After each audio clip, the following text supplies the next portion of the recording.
on this week's episode of Damsels in the DMs. Hi, Damsels. I live in South Carolina, and my family is, let's just say, tolerant of my queerness.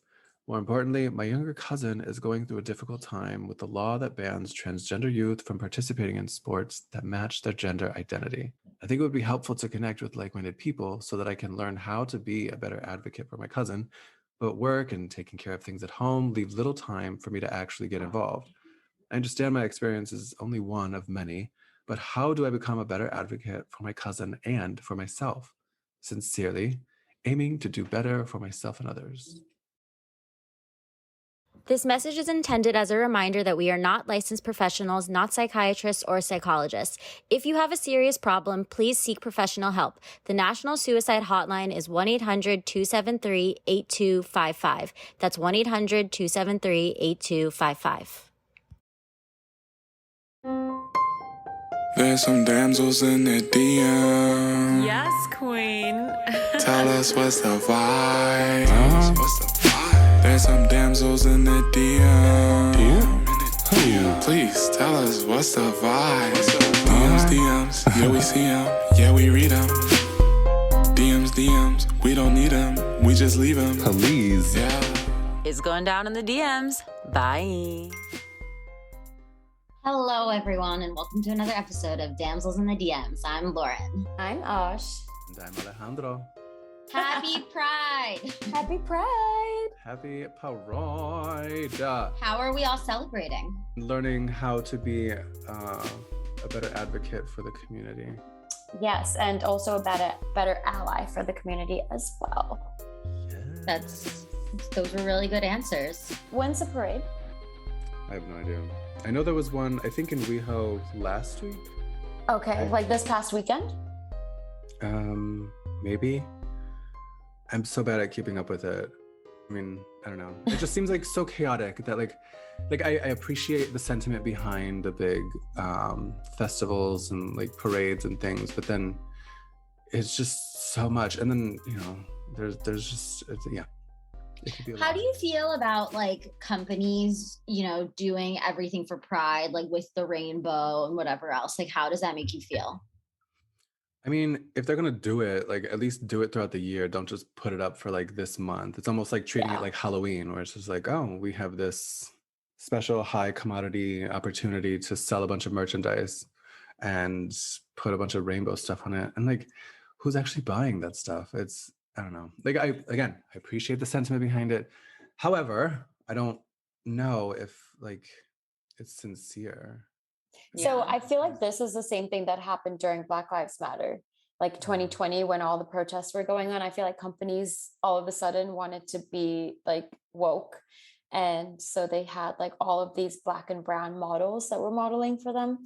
And I saw companies go from having mostly white models to now having like a whole range of people.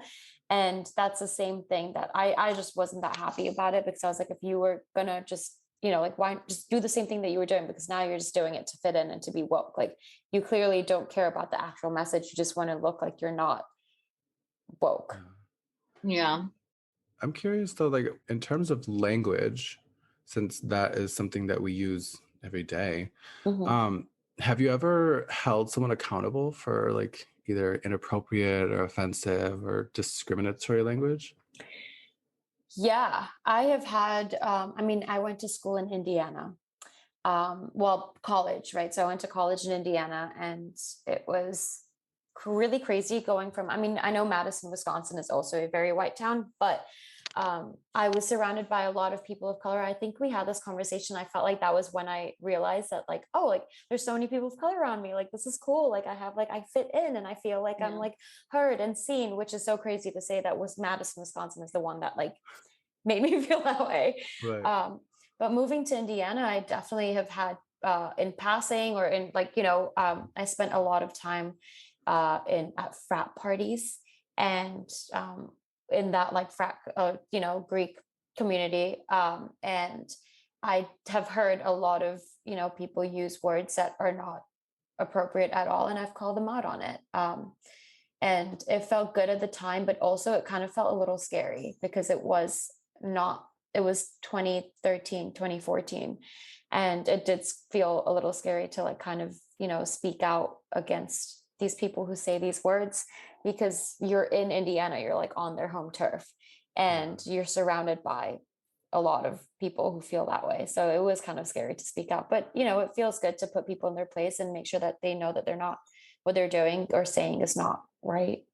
Totally. Yeah. I appreciate that you spoke out. I had an incident recently happen where I was at this event and I had gotten like a tequila soda as my drink. And this person that I had met the day before, this was like a several day sort of event thing. And the person that I had met the day before, we ran into each other again. And he noticed I was drinking something, and then he was like, "Oh, what did you get?" And then I was like, "Oh, I got a tequila soda." And then he's like, "Oh, a gay staple," and it confused me because What? on one hand, I didn't know if he identified with the community or any part of it, but then the other thing was just like, why is that connection there? And I was also in the midst of so many people that I didn't want to create any awkward energy by addressing the confusion behind his words. And I don't know, it felt really odd. And like, it didn't so much affect me in that moment, but later on, I was just kind of pissed at myself for not saying something or not asking questions, and trying to figure out like, what was the reason behind saying something like that. Because like I said, if it was clear that or if we had had a conversation, or if like I understood that he identified somehow with the LGBTQ community, then I think that would make it, that would add some levity to the situation, I think. Yeah. However, there was no clarity. I don't know. It just, it kind of rubbed me the wrong way. And it was also, again, frustrating that I didn't speak up when I probably should have. Yeah. It's a really hard balance, I think, between like being in this position where you're at a networking thing and you don't want to rock the boat, Totally. versus also standing up for what you know is right. And I always, when I'm in a position where I hear somebody say something that I either know is wrong or that I don't agree with, or that's language is being used that I would prefer not to be used, that could be offensive to other communities, I always try to think about it in a way like, if I'm going to address this, is this because I want to feel better about myself for having called this out? Or am I trying to help this person in their growth and learning about how to use language appropriately and correctly and authentically? And if I can say that I'm going to say something because it's going to benefit somebody else, then it's always worth it for me to having called it out. And maybe it's not necessarily like for the benefit of that person learning from their mistake, but because of like the next person who they may speak to, and language that could be offensive to them or make them feel like, for example, if somebody used the F word to describe somebody and I didn't call them out on using it, and then they say it to somebody who's in the midst of their coming out process, like that would make me feel so awful that I didn't nip it in the bud when I had the chance. So for me, I always ask myself those questions before I address something like that. And I actually do it a lot with family members and close friends as well, which I think is actually when it's like you can really see yourself making a difference. That's also why I always advocate for like straight men advocating for therapy, because I think the more they can do that to their friends, like the better it is for the rest of us. And I think the more that we can be honest with like family members and friends, like it's coming from a place where you have respect for that person and you love that person, so you can say it like, hey, I'm trying to help you honestly because I care. And I think that those are the times where it really hits the best. And I've had good experiences with doing this, and I've had really bad experiences with doing this, because it can really turn into like a political argument. Like Brian and I were at an event recently and somebody was wearing a Trump 2024 hat, and he texted me like, hey, somebody here is wearing a Trump 2024 hat, no politics tonight, please. And I was like, oh, so is that a challenge or a threat? Because game on. Game on, baby. I'm ready to play. Let's go. And I spotted that man the second I got in there. Oh yeah, it's so easy. It's so easy. Yeah. Stand out like a damn sore thumb. But anyway, Alejandro, what I wanted to ask you about particularly was, do you remember your first Pride after having come out? Yeah, I do. It was really cool. I remember what I wore too. It was this like Puerto Rican flag jersey sort of thing. Actually, it's similar to like this A shirt that I have on right now. But yeah, it was my first time. It was in Ferndale, Michigan, and it's a popular LGBTQ friendly community, Oh. and it was really interesting. It was really a beautiful experience because like I hadn't really experienced anything like that beforehand, and to just be around so many people who were just vibrant and colorful, and to see drag performers like just live doing their thing, it was so much fun. And yeah, was that when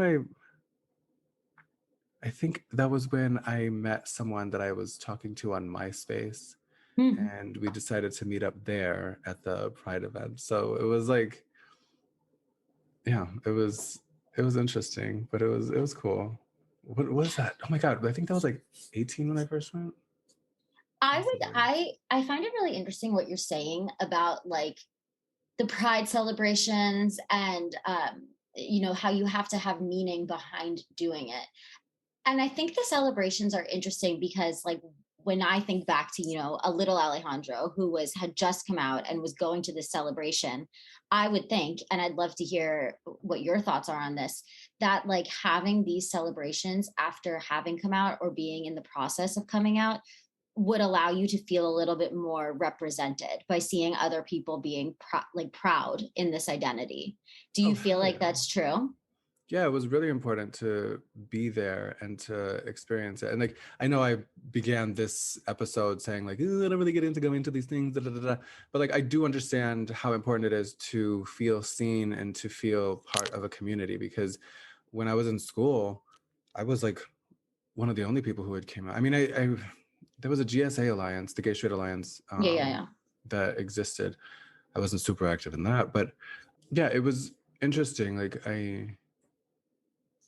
it didn't seem like I was very much part of a community until I started going out and experiencing events like that.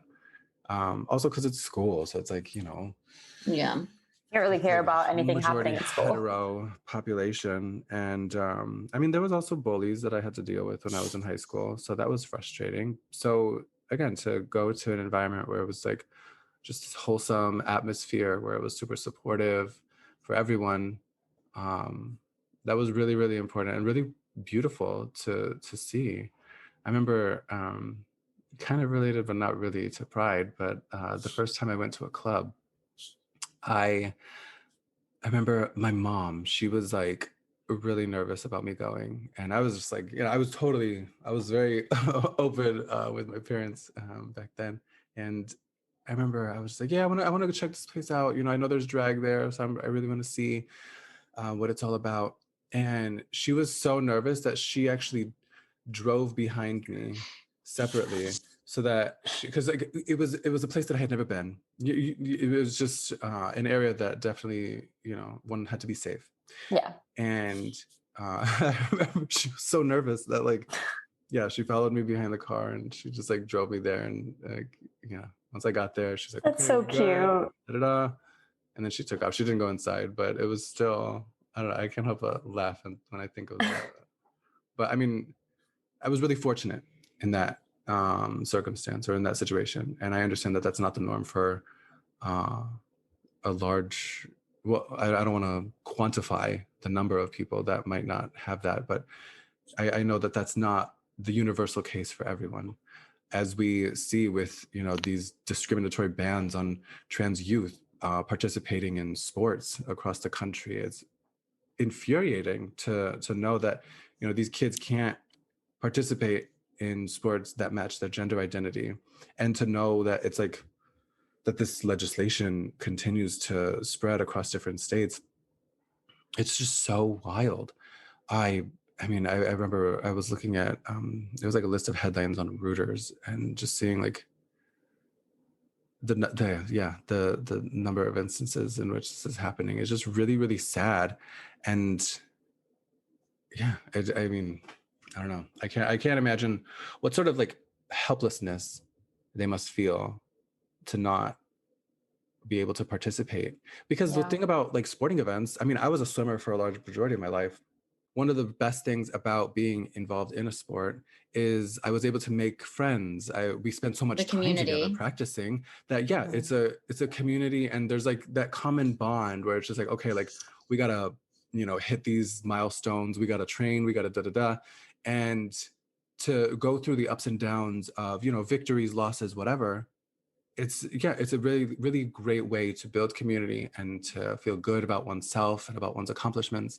So for trans youth to be denied access to all of that, I just can't help but wonder how they are getting access to community. I don't know. It's I mean, As an ally, what if for people who are listening, or even not allies, just anyone that identifies with the community, what are things that you think we could be doing to actively like help that situation?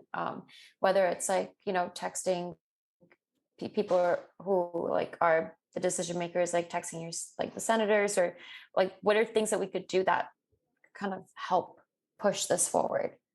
well, I know California is a little more progressive than the majority of the country, but the first thing that comes to mind is, you know, staying updated with the LA LGBT Center Mm. and seeing what kind of advocacy things or education things they have going on. And I think the same can be done for other states. You know, I think there has to be, like in Michigan, I know there was a center called Affirmations that was right in Ferndale as well. And, you know, I don't think that one's home should dictate their involvement in possibly another state's Yeah. um, LGBTQ center or the activities going on there. But I think, yeah, if you have a state in mind, or if you have a community that has a special place in one's heart, figuring out where the organizations are that support these communities, and staying involved, staying informed, and even volunteering. You know, volunteering, lending one's skills for whatever. I think that's a really good way to be a really great advocate. Yeah. So, I mean, Yeah, I'm and sure it's there's more. interesting that you say that because I feel like we get a lot of messages from people who are so appreciative to have your perspective on the podcast, because you see so many just heterosexual dating podcasts who only talk about that perspective. And I think even on the podcast, sometimes it's difficult because we'll talk about like, oh, men do this, men do that. And we're not really taking into perspective how that's different in the LGBTQ community. And, you know, I wonder, like, even as a podcast, like, what are ways that we can even be better allies there and make sure that we're honoring multiple perspectives on the podcast? We do have like a wide range of listeners, and because we all three of us have our own unique perspectives, like we want this to be a place where people feel comfortable to come and like listen and be like okay, yeah, there are dating stories that they talk about that like I, you know, relate to and that I can like identify with. So I think we should um definitely open that up more. I love that you said that too, because on the Human Rights Campaign website, if you click at the bottom where it says take action, there's a variety of ways. And I think we can definitely incorporate some of these on our own podcast, whether it Yeah. be adding it to the link tree or not. But just like you said, Ash, sharing one story or posting on social, or just even calling Congress or emailing Congress, like Mm-hmm. those are some really great ways to have some sort of voice in advocating for positive changes for the community. Yeah, continuing off of that, like, I always want our podcast to be a safe space for people in a multitude of different ways, whether that's writing in how you're feeling or also just feeling like represented or heard when you're listening. So, you know, if there are ways that we can be doing better to open up the conversation to different types of communities, like, please write in and let us know, because to me, that is the purpose for the podcast and the mission behind it. I always want to make sure that we're honoring different perspectives and helping people through situations that I wish that I had a little bit more help with. And is also a lot of what our mission was behind creating Defining Dodo. So Agreed. I was thinking about that too, where it's just like one of the best things about being passionate about storytelling and using our talents to uplift communities is the fact that we can create narratives and powerful stories that make a positive impact across the world. I mean, we were able to get into festivals both in the United States and internationally. And to have that recognition that, this coming out story and the story about friendship and living authentically and growing past the cages of machismo, it's really important, and it's really affirming to know that just by creating an audiovisual experience that is able to like advocate or highlight the experiences of the LGBTQ plus community, it's really exciting. And now I understand too that the access to resources, like having a crew to make that happen, or having, even funding to submit to festivals, that might be a challenge for some people. So, again, I think whether it's volunteering or reaching out to different organizations, there's always a powerful way to lend one's voice and expertise to be able to uplift and advocate for change. I mean, going back to the HRC, there was some interesting facts where it said, basic freedoms are missing in 29 states for LGBTQ plus Americans, like the right to rent a home or the ability to receive public goods and services. And then there's also a map on the site that highlights 18 states that address discrimination against students based on sexual orientation and gender identity. And then 2 states address discrimination against students based on sexual orientation only. And with the remaining number of states, it's like wild to think about how many individuals are living in really intense circumstances where there is no representation, where there is no advocacy for their well-being, or access to important resources that can help, contribute to a well-rounded life. I mean, That's why it's really important to have communities like Ferndale yeah. in Michigan, because I mean, when you said that there was a community like that in Michigan, it was like, it's like really nice to hear that, because that's where we also need to put a lot of our focus on, like not California, because we're pretty progressive here, or the East Coast, but like in the middle of America. It's not like there are no people like that identify with the community. So it's like we do need to put our focus in middle America, because I can't even imagine the number of people that are struggling there, that don't feel safe to come out or to tell their story, or that are made, felt like something's wrong with them and that they need like some conversion there or something stupid. Like, I know it's just insane in those places. So I mean, Michigan's probably a little bit better, but it is nice to hear that there is a community like Ferndale out there for people who don't really have access to other resources. And it is interesting. You mentioned Indiana. I was actually born in Indiana. Really? And there was one time I went, this was years ago, but I remember going to a bar with some cousins, and because at this time I was living in Michigan, but I would come to Indiana to kind of visit every so often. And there was one time I went, and I remember I was dressed, I was really into scarves and an extra zhuzh. I'm a huge fan of the zhuzh. So it was just this like, I draped it around. I was just doing my thing, and, whatever, I was having fun with my outfit. And so we were at this bar, and I remember going up to the bartender to get a drink. And like, it was so weird because like, the bartender knew I was waiting for a drink, but like he looked at me, it was like I was invisible. He treated me like I was totally invisible. And like, I was just like waiting, and it wasn't like there were that many people at the bar at this moment. So it was like, to me, and I couldn't really put my finger on anything else except for the fact that how I was presenting myself seemed off-putting for this bartender. And yeah, it was bizarre. I don't even think I was able to get a drink. I remember going back to visit my cousin, or going back to where my cousins were, and then just kind of left it at that. But it was another instance where like, I didn't want to create or cause a scene or cause tension, just because I didn't know like what was the intention behind treating me that way. And I don't know, that's something that I'm trying to get better at in life. Yeah. Which I think Speaking up.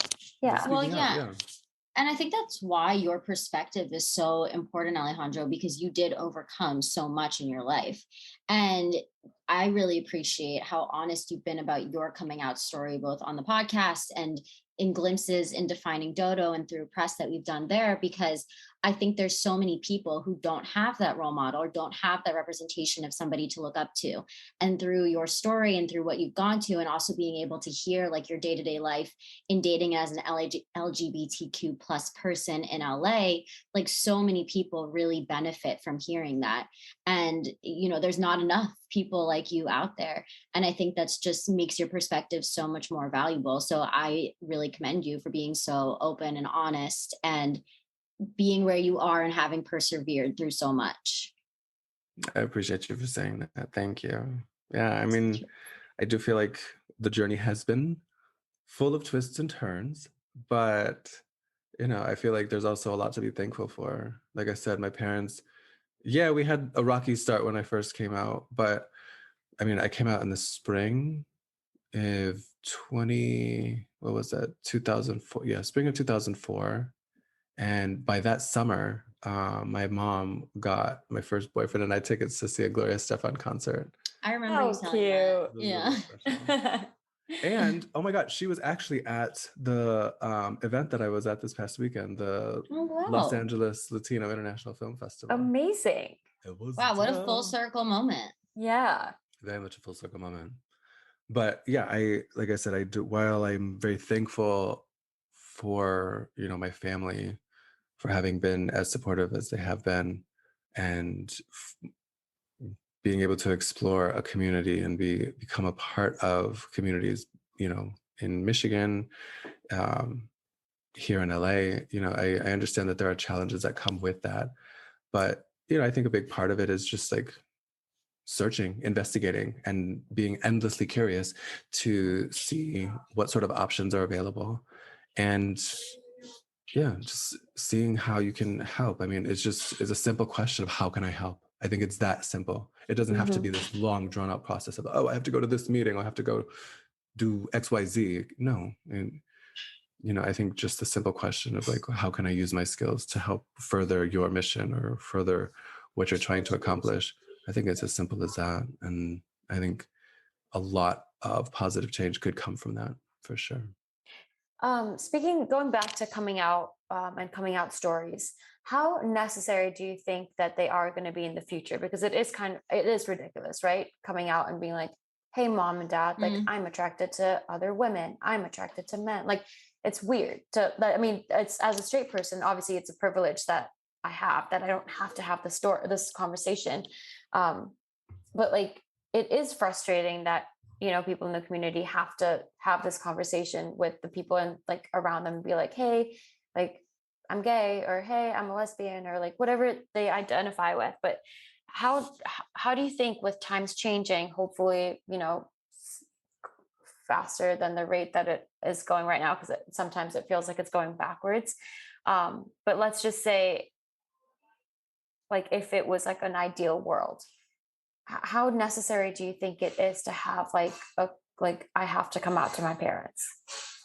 Hopefully it doesn't have to happen. I mean, as you were describing that, I remember seeing this clip on social media of this comedian who had admitted they never really had to come out, and they were just authentically them all their life. Yeah. And you know, when they brought a partner on, like it was just normal. Like it wasn't any sort of like awkward energy. It was just that person living authentically and not really having to have like a sit down sort of conversation. That's amazing. I think, yeah, I think. I wish it was like that for everyone. I was going to piggyback off of that Totally. because we had Jose Medina on the podcast I guess like season 1. Alejandro and I both worked with Jose Medina. He's a lovely person. And he came on this podcast and he said something that really shocked me to my core, which it shouldn't, but it did. And he said that people from the LGBTQ plus community have to come out every single day of their lives, because every time you meet somebody new, every conversation you have, people are wondering like, oh, is this person gay? Is this person trans? Blah, blah, blah. And I never had thought about that before, that like every time somebody's wondering in every conversation you have, and like, it's your decision, do I disclose this or not? But like, people are always going to be thinking about that. And I felt like that was just such a powerful thing to think about, because I don't think that we think about what the LGBTQ plus community goes through on a day-to-day, and that it isn't just one conversation, it's a conversation that you have throughout your life with multiple different people who ask questions about it going forward. And Jose Medina, his story is so powerful because he also had a really difficult coming out story that he talked about on this podcast. And with stories, and I know we keep going back to defining Dodo, but like coming out in a machismo culture is different than coming out in a community that's very supportive towards it. And I'm sure there are many families who, you know, have these machismo values who are supportive, but in many of them, and exactly what Jose Medina came out of, it's really difficult just because of like the negative connotations that the LGBTQ plus community has around them. And it just makes that moment of coming out so much more difficult. So I hope that as we continue growing as a society and as a culture, that you're right, Osh, that we don't have to have this moment of this like big coming out. But I also hope that it doesn't have to be these little conversations that people also have to do weekly, daily, monthly. Mm-hmm. Well, it's none of their business, you know, like it really is. Like people need to get a hobby. They need to focus on other things because it's not your business. Like it's the same thing when it happens. Like the only way that I could relate to that in any way, and Alejandro, maybe you can relate, you probably can relate to this too, is when people ask the "what are you" question, like when they want to know where you're from. And that happens to me like every time I'm on set, like always.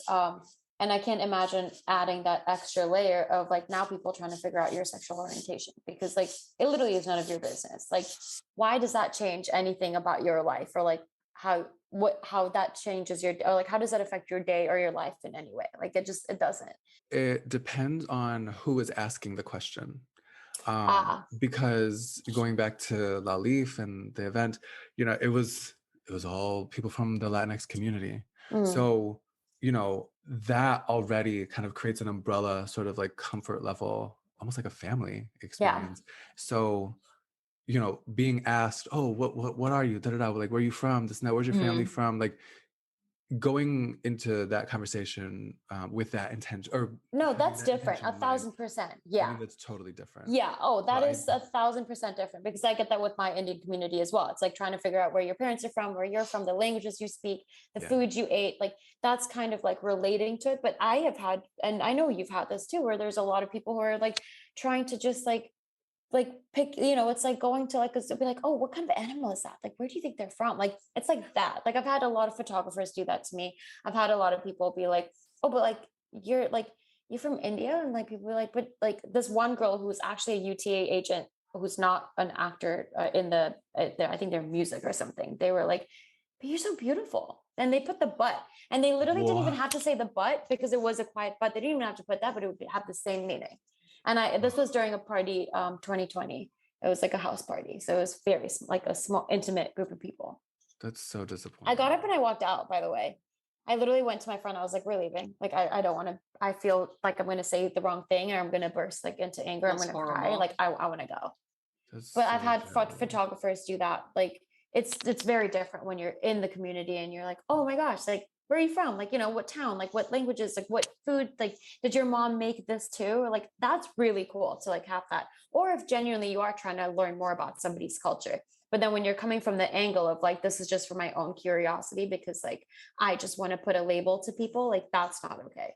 Well, I was going to say that, so I was just recently in Mexico and I speak Spanish. So I even get that question, like, why is this girl speaking Spanish? Like, are you actual Spain Spanish, or like, what are you doing basically? So I also think that language, and I know language is something that Alejandro in particular really values, it can also be used as a way to learn more about somebody and learn more about like, what cultures did you grow up with? Because, you know, I think we've talked about this before, but like, travel is such an important thing also, because it does allow you to learn more about cultures. And the more you know about other cultures, the more empathy you can have for what other people are going through. It makes you so much smarter. And not everybody has the privilege to travel. And I totally understand that that's such a privilege. But I do think that like keeping that openness to other cultures and keeping that openness to sharing a community or sharing a bonding moment does make us stronger as a society. Definitely. Yeah, for sure. Definitely. Well, now seems like a reasonable time to dig into this letter. What do we think? Yeah, let's do it. Let's do it. So we have, Hi, Damsels. I live in South Carolina, and my family is, let's just say, tolerant of my queerness. More importantly, my younger cousin is going through a difficult time with the law that bans transgender youth from participating in sports that match their gender identity. As an adult, I'm also struggling with ways to connect with the LGBTQ plus community. I think it would be helpful to connect with like-minded people so that I can learn how to be a better advocate for my cousin, but work and taking care of things at home leave little time for me to actually get involved. I understand my experience is only one of many, but how do I become a better advocate for my cousin and for myself? Sincerely, aiming to do better for myself and others.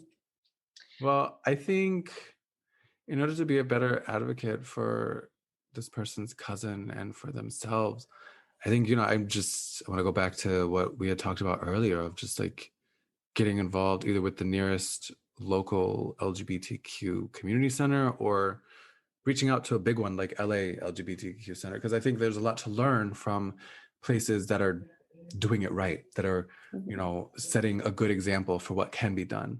Because then, I think that allows someone to maybe like migrate all of those good things and adapt it into their own community, in this case, in South Carolina. And I mean, it's terrible that this legislation is happening and that this cousin is having to go through this horrific experience of not even being able to participate in sports. But I mean, I can see why there would be like a sense of feeling defeated. However, we can't give up. Yeah. There's no giving up. There really is, like, you got to put in the work and you have to stay updated, stay informed. HRC has a bunch of great resources. I mean, even Googling, LGBTQ advocacy groups, there's a whole list. And, even like staying updated on like trustworthy news sites that show headlines of what's going on. I mean, even though the news might not be so pleasant, I think it is important to stay informed, to know either what's going on locally or just, again, figuring out how to be a better advocate.